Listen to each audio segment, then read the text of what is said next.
देखिए, बात ये है, भाजपाइयों को कोई शब्द नहीं है। वो कहते हैं ना, चौथी पास राजा अनपढ़ जमात। एक्चुअली में भाजपाई अनपढ़ जमात है, जो जिनको ज्ञान ही नहीं है कि उन्हें क्या शब्द कहाँ क्या बोलना चाहिए। साथियों नमस्कार, मैं हूं मनोज अंतानी और आप देख रहे हैं समता आवाज़ टीवी। मेरे साथ तरुणिमा श्रीवास्तव हैं, आम आदमी पार्टी से प्रदेश की प्रवक्ता हैं। आज एक विशेष मुद्दे को लेकर हमने उनको आमंत्रित किया है। पिछले दिनों पूरे देश में एक बवाल सा मचा था भगवा रंग को लेकर। एक हीरोइन ने भगवा कलर के कपड़े पहनकर कुछ सीन्स किए थे, हालांकि पिक्चर के अंदर वो 2 या 4 सेकंड के थे, लेकिन उसी के ऊपर बवाल मच गया था। क्यों? क्योंकि उस फिल्म के हीरो थे शाहरुख खान, जो मुस्लिम समाज से आते हैं।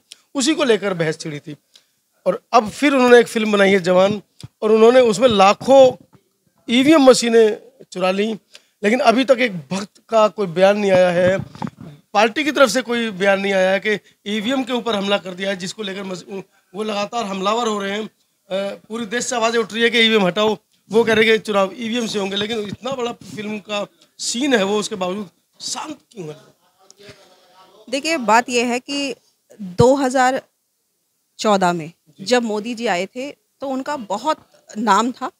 लोग उनके पीछे पागल हो गए थे कि कोई ऐसा नेता इस देश में आ रहा है जो शायद इस देश में बदलाव ला सके, भ्रष्टाचार मुक्त कर सके और देश में शिक्षा क्रांति, रोजगार क्रांति, युवाओं को लेकर कुछ अच्छा काम करे।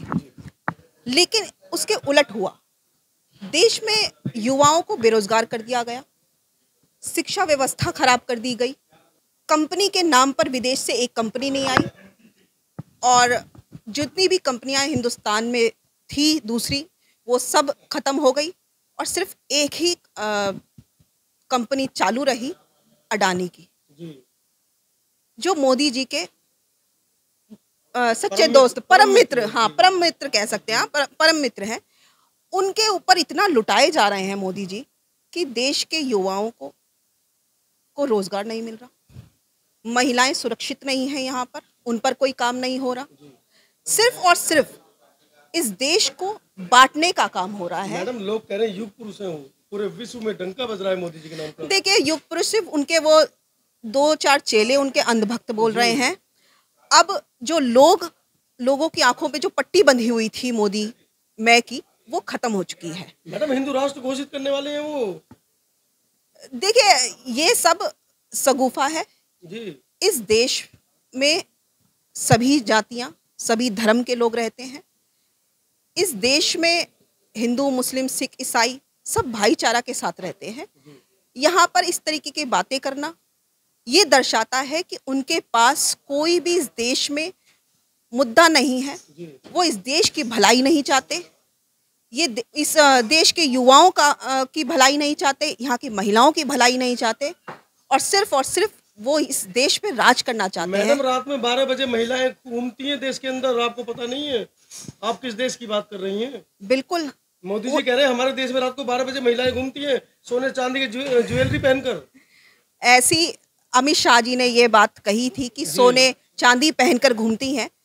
अब झूठ के तो कोई पैर नहीं होते और ये वो भी जानते हैं। उत्तर प्रदेश का आप उत्तर प्रदेश के एरिया में बैठे हैं और आप ये जानते हैं कि उत्तर प्रदेश में रोज जो सरकारी डाटा आया था, आंकड़ा आया था, उसमें रोज जो है 75 महिलाओं के साथ रेप होता है, उनके साथ बलात्कार, उनके छेड़छाड़ होती है, उनके साथ जो घटनाएं होती हैं, वो कम से कम जो रेशो है रोज का, वो 75 महिलाओं का तो है।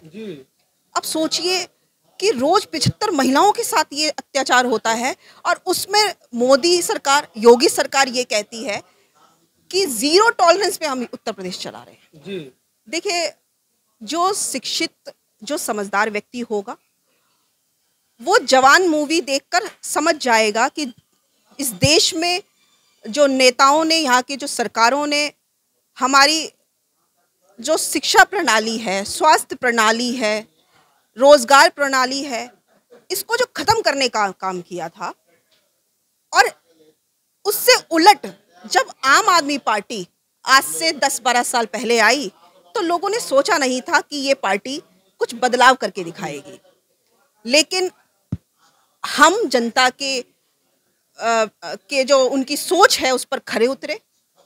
और दिल्ली में जो हम शिक्षा क्रांति लेकर आए, स्वास्थ्य क्रांति लेके आए, हमने मोहल्ला क्लिनिक दिया, उस मोहल्ला क्लिनिक को देखकर हमने, जनता इतनी खुश है, छोटी छोटी बीमारियों के लिए हम लोग बड़े बड़े हॉस्पिटल में जाते हैं और हमारी जेब ढीली हो जाती है। अब बताइए, हम इस सरकार को टैक्स भरते हैं छोटी छोटी चीज़ों पे। लोग कहते हैं कि नहीं हम इनकम टैक्स में, इनकम टैक्स अलग चीज़ है, आप सेल टैक्स भी देते हैं, आप हर चीज़ पे टैक्स, आप पेट्रोल पे भी जाते हैं, जब पेट्रोल लेने उसमें भी टैक्स देते हैं, आप नमक खरीदने जाते हैं, गरीब आदमी अगर नमक खरीदने जाता है उस पर भी टैक्स देता है। तो जब आप टैक्स हर चीज़ पे देते हैं और मीटर पे तो कब से दे रहे हैं, मुझे लगता है कि आपकी 3 पीढ़ी खत्म हो गई। बिजली का मीटर का जो रेंट है वो सोने का नहीं हीरे का बना हुआ है, जो उसका रेंट ही नहीं खत्म हो रहा है। तो कब से आप टैक्स भर रहे हैं? तो टैक्स इतना देने के बाद भी हमें सरकार जो है मूलभूत सुविधाएं प्रोवाइड नहीं कराती। 5,000 करोड़ का माफ किया, अब आपने ही बताया कि सुभाष चंद्रा का माफ किया। 66,000 करोड़ का अडानी का माफ कर दिया गुजरात में। तो जो उनकी जो मित्रता जो आप व्यापारियों के साथ हो रही है, बड़े व्यापारियों के साथ मोदी जी की, ये देश के लिए घातक है। अगर किसी ने कर्जा लिया है तो उसको उस कर्जे को चुकाना चाहिए। और अगर एक किसान क्यों नहीं लोन चुका पाता? उसकी जमीन पर अनाज नहीं उपज पाता, कोई बाढ़ आ जाती है, बारिश हो जाती है, कुछ ऐसी दुर्घटना हो जाती है, तभी तो वो नहीं चुका पाता, या वो अपनी जेब भरकर और सरकार का बैंक का पैसा नहीं देना चाहता। ये नियत एक आम नागरिक की नहीं है हमारे देश में। इज्जत के लिए मरती है हमारी जनता। मैडम, आप इज्जत की बात कर रहे हैं, आपको नहीं लगता देश राजनीतिक परिवर्तन की ओर है, साथ के साथ सामाजिक परिवर्तन भी इसके अंदर होना चाहिए? देखिए, राजनीतिक परिवर्तन सबसे पहले जरूरी है, क्योंकि जब हम वोट देकर जब किसी नेता को चुनते हैं। मैडम, 75 साल हो गए राजनीतिक परिवर्तन हुए, लेकिन आज तक महिलाओं को 33% की भागीदारी संसद में नहीं। देखिए, परिवर्तन के तो सामाजिक परिवर्तन तो होना चाहिए ना, जिससे कम से कम समाज में जो महिलाएं रह रही है उनको अधिकार मिले। बिल्कुल। हम अब हमारा अगर देखिए, राजनीतिक परिवर्तन की बात आपने कहा कि अभी तक नहीं हुआ, लेकिन आज 75 साल के बाद एक ऐसी पार्टी आई, आम आदमी पार्टी, जिसने बदलाव लाई, जो ये कहती है कि आप हमें वोट तब दीजिए जब हम आपके बच्चों के लिए शिक्षा के लिए स्कूल बना दें, स्वास्थ्य के लिए अस्पताल बना दें, हम आपके बच्चों को रोजगार दे दें। तो इस पर और हम आपकी महिलाओं की सुरक्षा पर ध्यान दें, तब आप हमें वोट दीजिएगा। क्या रणनीति 2024 में रहेगी आपकी? किन-किन मुद्दों को लेकर? देखिए, रणनीति ये है कि इस बार हम लोग अलायंस में चुनाव लड़ रहे हैं। आम आदमी पार्टी, हाँ, इंडिया अलायंस में चुनाव लड़ाई जा रही है, और उस पर देखते हैं, तय करेगी जो पूरा अलायंस है, पूरी कमेटियां जो बनी है, 3-4 कमेटियां बनी हैं, उन कमेटियां तय करेगी कि कैसे चुनाव लड़ना है, किस पार्टी को कितनी सीटें मिलेगी। ये तो अब वहीं पे शीर्ष नेतृत्व है। देखिए, बात ये है, भाजपाइयों को कोई शब्द नहीं है। वो कहते हैं ना, चौथी पास राजा अनपढ़ जमात।